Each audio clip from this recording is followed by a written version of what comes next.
Hey everyone, welcome back to the channel. So today we're going to talk about street photography and the opportunity that I took to kind of just step out of my comfort zone and boundaries and go to New York City for a photography work slash friend of mine, go together creative and have some fun. So stay tuned.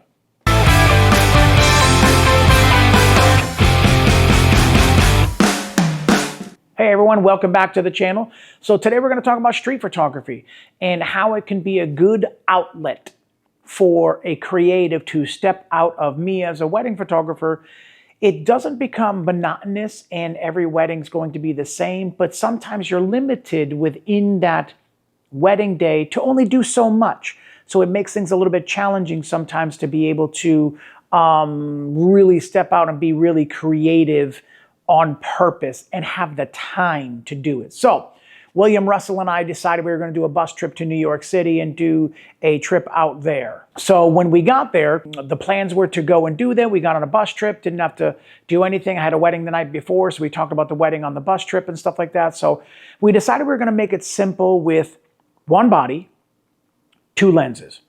One wide, so I went 16 to 35, and I brought my 50 millimeter because I left my 85 millimeter in the studio. So Bill shoots with Nikon, so he brought what he planned on. I think he brought a 40 and a 20. But we just decided to just go and just walk very, so we decided we we're just going to walk around and see where we ended up. So I know one of my goals was to be at Central Park. So I wanted to go to Central Park to see what that was like. So we decided that was going to be the furthest place first. So we said, well, we'll go to that place first. We'll see what we see along the way. So we went all the way up Broadway, up 7th, up Broadway, got right to Central Park. And it's a park, you know. It was different. It was kind of cool to just walk around and saw an arch going over a bridge inside of there when we first got in. So it's very large in there. We didn't know how far we were going to go in. So we saw the bridge. And him and I were just, shooting as we were walking and just, letting our creative eye just kind of like see what we see. So you're going to see a few frames coming up on both sides when it comes to what we saw and stuff like that throughout this video.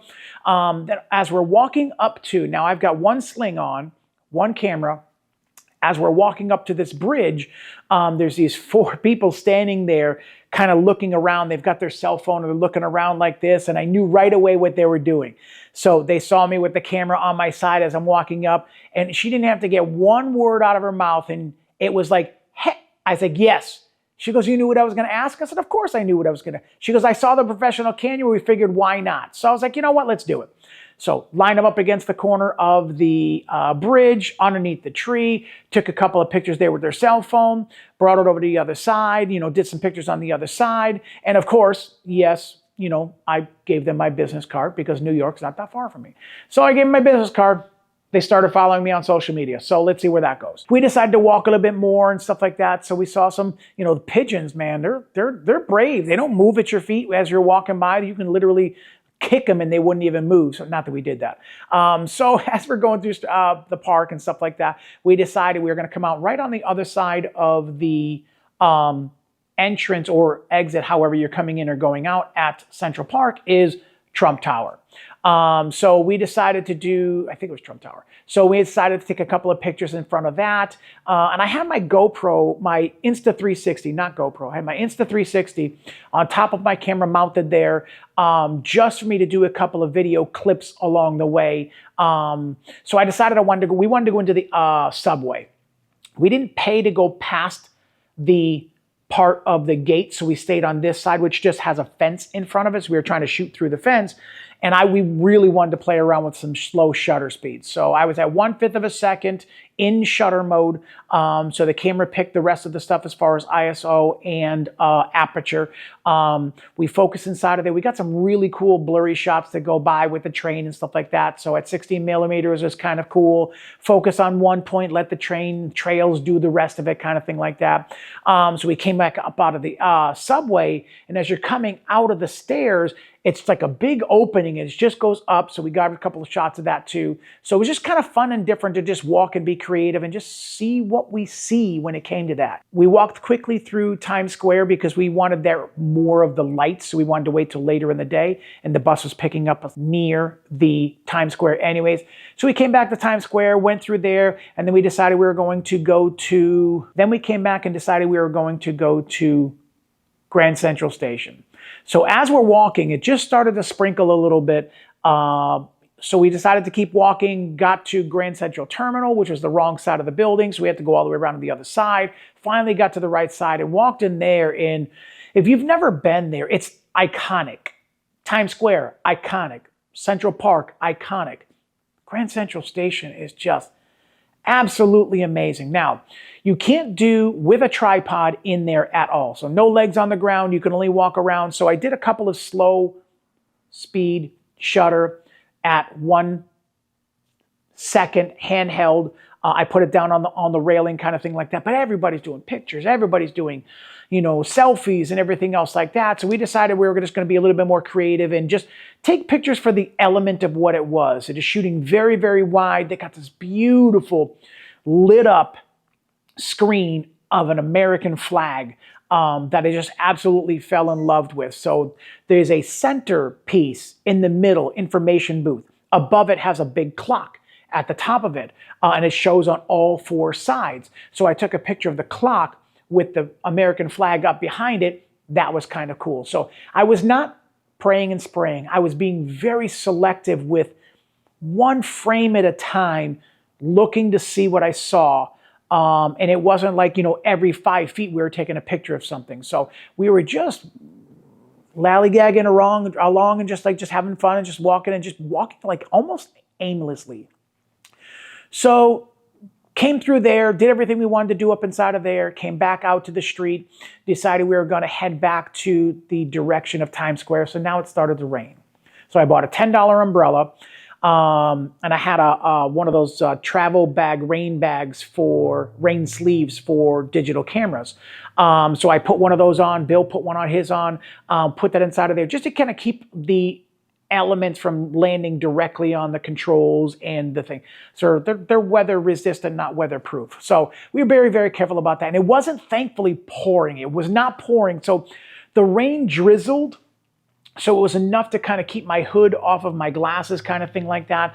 So we just kept walking, put the umbrella on, got to where we wanted to go. The rain actually was the best part of the day, almost. It was a little annoying to have to keep wiping the back of the screen, and the bag kind of helps. It was kind of a little bit confusing, but it kept the rain off that we wanted. But once you got the rain, and then you go to Times Square and you've got the lights, one person, I was standing by one of the barrels and we were taking pictures of reflections of the lights being off the front of the buses. And a lady comes walking by and she says, she goes, "Oh, what a horrible day for pictures, huh?" Because she saw my camera in his hand. Bill's got his camera in his hand. I was like, "Oh, no." I said, "This is absolutely beautiful." I said, "Look at all of the reflections and look at all of the water droplets on everything. And look at how all of the rain is highlighting and magnifying all of the lights." And she looks around and she says, "Huh, I never looked at it like that." I said, "So this is what I got." And I showed her the back of the camera. She's like, "Wow, you made this rainy day look kind of cool." I said, "That's what we do." So we're walking around, we're standing underneath awnings and stuff like that, because it was just enough where it was, you didn't want to be too much into the elements of the rain. A lot of water on the ground, so we got a lot of puddle action. And in New York, you can actually see the steam coming up from the manholes and the work that was being done there. So we got these cars coming through the manholes. We got these cars coming through the smoke. I got really down on the ground, and one of the busiest sections leaving Grand Central Station, people were just crossing the street. So they got the white lines on the ground.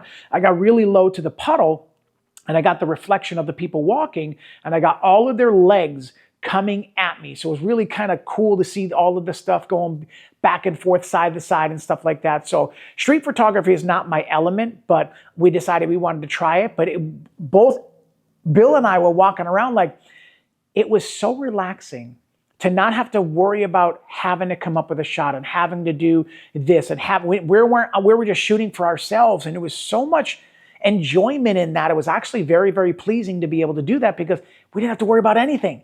If we got the shot, we got what shot. If we didn't get it, we just deleted it. And we just like, you know what, that didn't work. That shutter didn't work. We didn't overuse the slow shutter speed kind of thing like that, but we did do it a lot. We're selectively going to go through and figure that out. Bill got this really cool, amazing shot of somebody doing a vape that was not even looking. So that was really cool, but he shot on an 85. So he was a good 30 feet away to get the shot. With a 16, you got to be really close. I didn't want to do that. So the whole day ended up being perfect. Got there, got on the bus, got back. So we did Central Park, we did Grand Central Station, Trump Tower. We decided we're going to walk over to Empire State Building. We had another hour to kill. So everything's not far apart, by the way. You just got to walk there. And that's what you do when walking through New York City. I had 21,000 steps by the time we were done yesterday. So we went to Empire State Building. We weren't going to pay to go to the top because there was so much overcast and the top of the building was all in fog anyways. So we weren't going up to the top. So we got a couple of shots. We couldn't even see the top because it was just so cloudy and stuff like that. So we just played with the rain and have some fun with that. And then we decided we're going to go back to Times Square. Now it started to stop raining, so the water droplets were on the ground, the puddles were on the ground. So now we're just like in La La Land taking pictures of all of this stuff going on because it was just really cool and magnified everything that was there. So we had a really good time doing it. Street photography is something cool if you were looking for a little bit of a release, a little bit of an outlet, a little bit of creative opportunity so that you don't have to worry about what the client's going to do. This is for you. Just shoot for you. And Bill and I said, I can't remember the last time I shot for me. Just shot because I wanted to and took pictures of what I wanted to instead of picking pictures of, you know, trying to impress a client and stuff like that. So street photography, it's kind of cool. It's a good release. So hopefully as you guys are seeing the pictures as they were going through, you got a little sense of what we did and how cool it is. We actually are going to, I called it a workshop. It was just him and I, but him and I never did it before, so it was like a workshop for the two of us. So next year, we're going back again. We're going to do another bus trip back next year and just make this like a yearly thing. And maybe even a Bronx Zoo or something like that and get a taxi and go to 9/11, which we didn't get a chance to do this time here. So it was fun. It was a good time. We had a good time and just, you know, two creatives just chatting away with no pressure and just encouraging each other to say, wow, that's a really good shot. And Bill does this really cool stuff. I'm going to put his information down below. Follow him on Instagram. His flame pictures and his sports pictures are really, he's really good at what he does. Give him a follow down below. So thank you guys for coming back to the channel to talk about street photography. Cool, interesting, let's do it. If you guys want to come with us next year, look us up. We'll do a meetup up there. I would love to grab somebody from other states.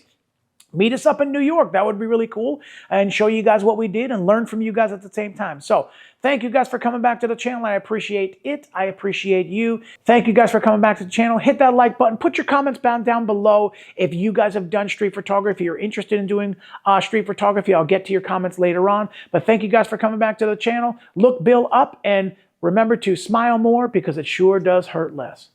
Peace.